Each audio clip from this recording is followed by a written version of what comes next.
स्वागत एक बार फिर से आपका। चर्चा हो रही है आज प्रधानमंत्री राहुल गांधी, डॉक्टर मनमोहन सिंह, तमाम उन बयानों की जहां पे हिंदू मुसलमान खुले तौर पे सामने सामने दिख रहा है और उसमें कौन किस प्लेटफॉर्म पे खड़ा है, कौन किस प्रीमाइस पे खड़ा है, इस पर समझने की ज़रूरत है। इसी को हम समझ करने की कोशिश कर रहे हैं। अवधेश जी, काफ़ी चर्चा हुई और सतीश जी तो बिल्कुल इससे एग्री नहीं है। वो कह रहे हैं कि एक पॉलिटिकल है ये, और प्रेम कुमार जी तो कह रहे हैं कि एकदम झूठ बोल रहे हैं प्रधानमंत्री जी, ऐसा कुछ नहीं है कांग्रेस के घोषणा पत्र में जिसको इस तरीके से टर्न ट्विस्ट या टिल्ट किया जाए।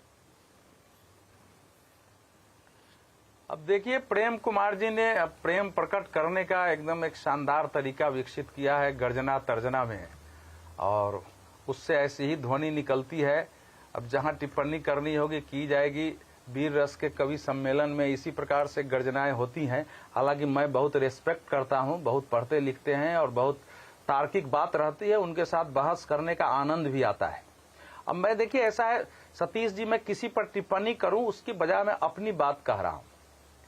देखिए, ये जो मनमोहन सिंह का बयान है, आपको भी पता है कि 18 साल बाद चर्चा नहीं हो रही है। लगभग कहीं न कहीं किसी डिबेट में कांग्रेस बीजेपी के प्रवक्ताओं में उस बयान की चर्चा होती ही रही है जब से उन्होंने बयान दिया है। यानी एक कंटेक्स्ट में ये हुआ है 2014 में नरेंद्र मोदी जी इसको पूरा एक कौन से ज्यादातर भाषणों में उपयोग किया है। इसलिए ये नहीं है कि 18 वर्ष बाद याद आ गया हो किसी को। वो हमेशा, हम लोग भी अपने लेख में डिबेट में कई बार इसको जो है एक उद्धृत करते हैं, तो ऐसा नहीं हुआ है। दूसरा, मेरा कहना है कि कांग्रेस एक बार स्पष्ट करे कि हमारी पार्टी ने मैनिफेस्टो में वेल्थ रीडिस्ट्रीब्यूशन का या वेल्थ सर्वे का घोषणा नहीं किया है। कांग्रेस केवल यह कह रही है कि अल्पसंख्यक शब्द है, इसमें मुसलमान शब्द नहीं है। अब मैं आपको राहुल जी का एक ट्वीट में दो बयान आपके सामने रख रहा हूं। एक उन्होंने भाषण जो है डाला है मार्च 12 नंदुरबार में न्याय यात्रा के दौरान का उनका भाषण है। वो लंबा नहीं पढ़ूंगा, दो पंक्ति पढ़ देता हूं। जाति जनगणना और आर्थिक एवं वित्तीय सर्वे क्रांतिकारी कदम है, कांग्रेस अपने मैनिफेस्टो में इसे डालेगी। यह है 12 तारीख का। एक ट्वीट है उनका 9 मार्च का। उस ट्वीट में आगे वो लिखते हैं, वो बिहार के कास्ट सर्वे की चर्चा करते हैं। वो आगे लिखते हैं, the figure that have come from Bihar are just a small glimpse of the real picture of the country. That is why we are going to take 2 historic steps: caste count, economic mapping. अब ये तो सवाल यह है कि राहुल गांधी जी लगातार इसके बारे में कर रहे हैं और आपने एक सुना ही दिया है, और जब कह रहे हैं कि हमने जारी किया है, और जो सर्वे आपने जो अभी सुनाया है वो तो इकोनॉमिक मैनिफेस्टो का बयान है, जिसमें वो कह रहे हैं कि हमने ये डाला है और हम ऐसा ऐसा करेंगे जिसका हक बनता है। और उसके एक दिन बाद का जो उनका भाषण है उसमें भी वो यही कह रहे हैं कि हम ये संपत्ति, ये समान वितरण के लिए, उसमें उनका शब्द है इक्वल डिस्ट्रीब्यूशन ऑफ वेल्थ के लिए हम फाइनेंशियल और इंस्टीट्यूशन सर्वे कराएंगे। ये शब्द उन्होंने प्रकट किया है। अब कांग्रेस में क्या है कि हम लोगों ने उस दिन मैनिफेस्टो देखा तो इस पर ध्यान नहीं दिया। अब आज वेबसाइट पर देखेंगे तो मैनिफेस्टो में वो नहीं है, लेकिन उस मैनिफेस्टो में तो वेल्थ सर्वे की ही बात नहीं है, वेल्थ मैप। तो क्या कांग्रेस पार्टी ने इस हंगामे के बाद उसको हटा दिया है वहां से? कोई पुराना सब अगर मैनिफेस्टो उठाए तो उसमें दिखाई देगा कि सच है कि नहीं है। अगर जो सतीश जी कह रहे हैं कि आप 2% टैक्स लगा देगा, तो कांग्रेस में तो इतने इकोनॉमिस्ट है, उसको बताना चाहिए कि हम क्या करना चाहते हैं। और आप ही ने कोट किया है कि अडानी की संपत्ति का विवरण और दिया है। जिस ढंग से वो बोलते रहे हैं, पहले अंबानी जी का भी नाम लेते थे, आजकल बंद करके वो अडानी जी का नाम लेते हैं केवल।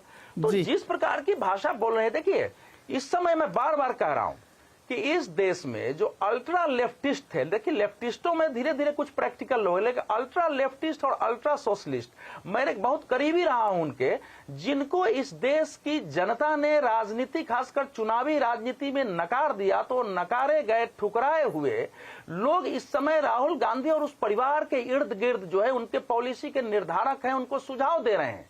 वहां से इसी प्रकार की भाषा निकलती है कि वो देश को उस अवस्था में ले जाना चाहते हैं कि दुनिया भर में एक पिक्चर प्रेजेंट करो कि नरेंद्र मोदी के शासन काल में तो बिल्कुल सब कुछ खराब हो गया है, भूखमरी हो गई है, अल्पसंख्यकों को।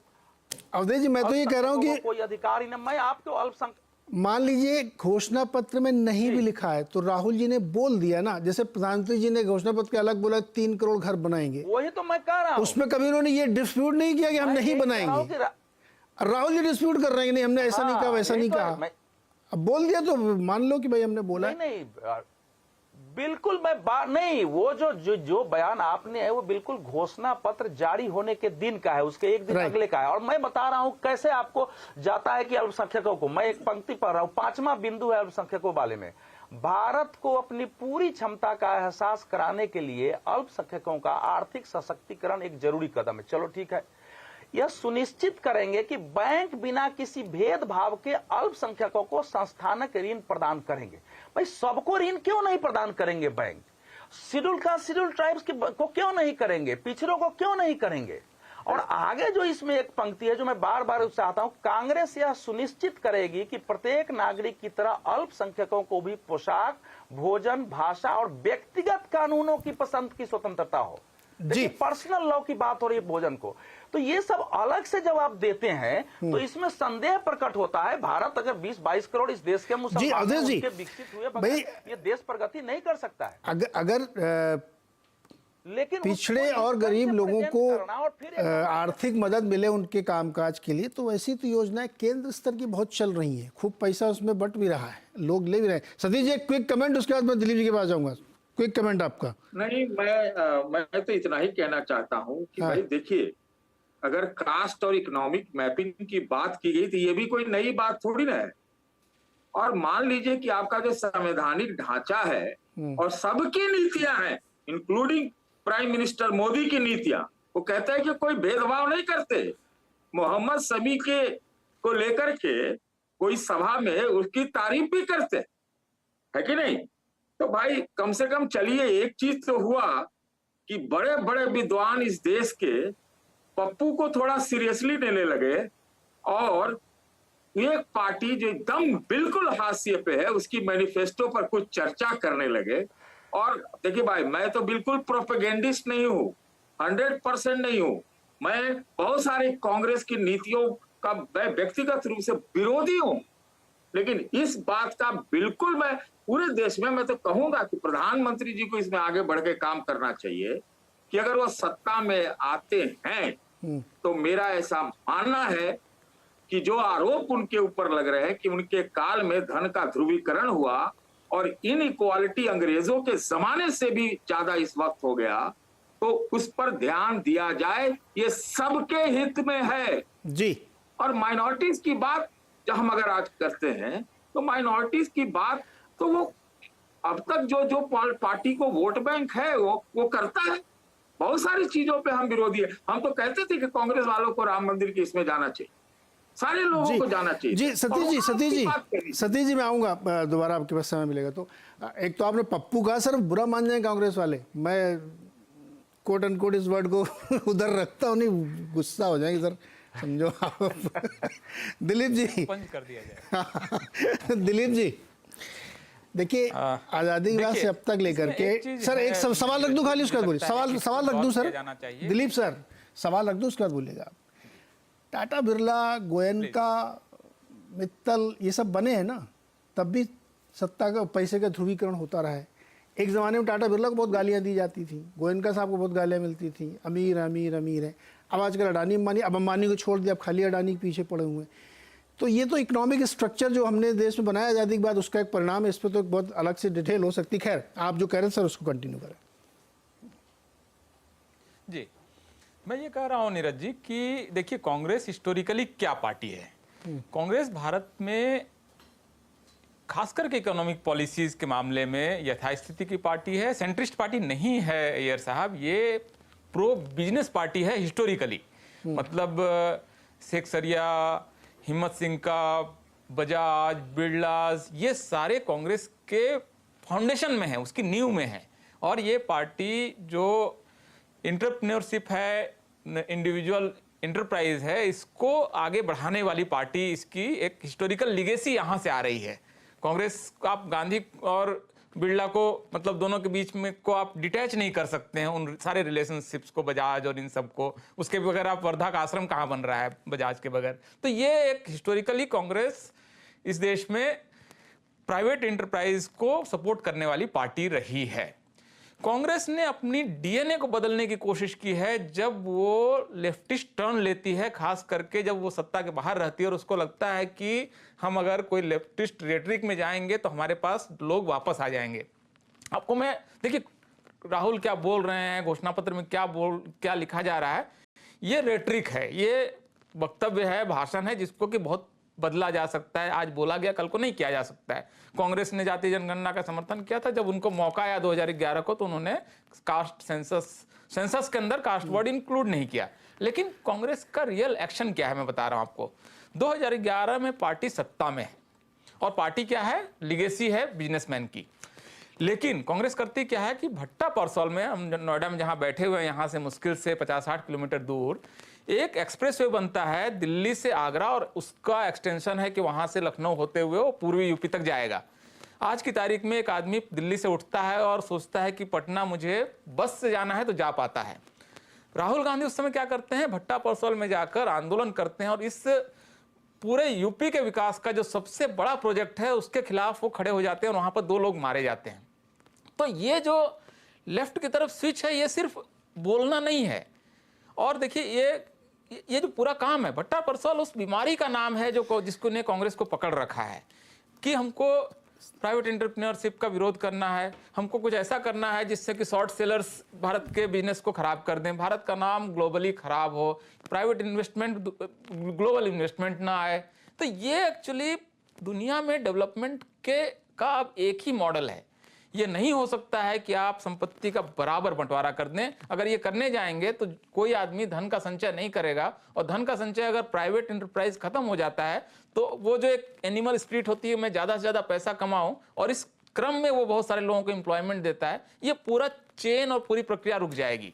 तो ये जो कांग्रेस का लेफ्ट शिफ्ट है ये उसकी बड़ी प्रॉब्लम है और कांग्रेस के डीएनए के खिलाफ वो एक्ट कर रही है। इसमें कांग्रेस अपने अंदर ही वो जूझने की कोशिश कर रही है। देश के विनाश का रास्ता है। और इसमें साथ ये बात तो आएगी ही, जब आप रीडिस्ट्रीब्यूशन की बात करेंगे तो आपका पिछला बयान क्यों नहीं आएगा कि इस पर किसका हक है, कब बात होगी इसके? नहीं, डेफिनेटली ये रीडिस्ट्रीब्यूशन की बात करेंगे, मैं तो कह रहा हूँ कि इसको स्वीकार कर लेना चाहिए कि इस पे इतनी ज्यादा टिप्पणी स्वीकार कर ले। प्रेम कुमार जी, रीडिस्ट्रीब्यूशन है, थिंकिंग में चेंज है, अल्ट्रा लेफ्ट के प्रभाव में है कांग्रेस, और उसका फायदा बीजेपी वाले उठा रहे हैं।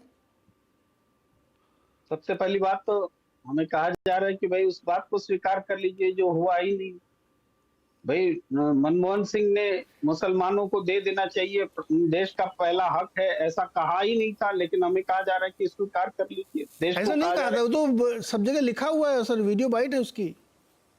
हाँ सुनाइए ना, बाइट है सुनाइए, मैं तो पढ़ के बता देता हूँ क्या लिखा है। उसमें भी कहा है कि ये बात बोली गई है। देखिए मैं 4 लाइन पढ़ के सुना देता हूँ, आप इजाजत दीजिए, समय नहीं लगेगा, वो बयान में सुना देता हूँ। मेरा मानना है कि हमारी सामूहिक प्राथमिकताएं कृषि, सिंचाई, जल संसाधन, स्वास्थ्य, शिक्षा, ग्रामीण बुनियादी ढांचे में निवेश के साथ ही SC, ST, अन्य पिछड़ा वर्ग, अल्पसंख्यकों, महिलाओं और बच्चों का उत्थान है।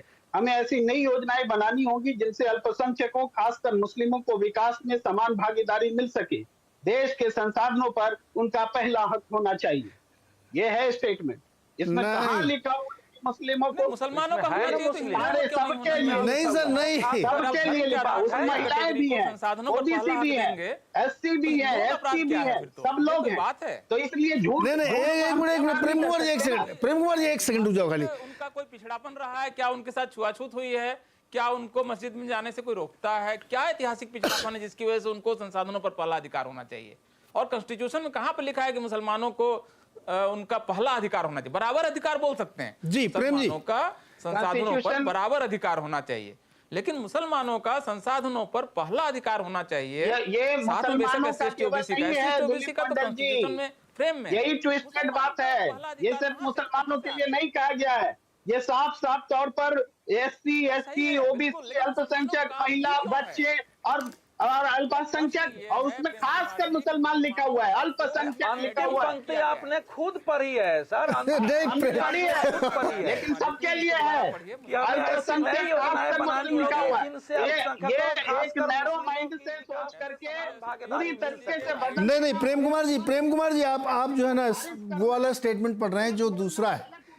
उसमें ये बात है सर। अब ये होगा, अरे प्रेम कुमार जी समय एकदम खत्म हो रहा, मुझे शो समाप्त करना है।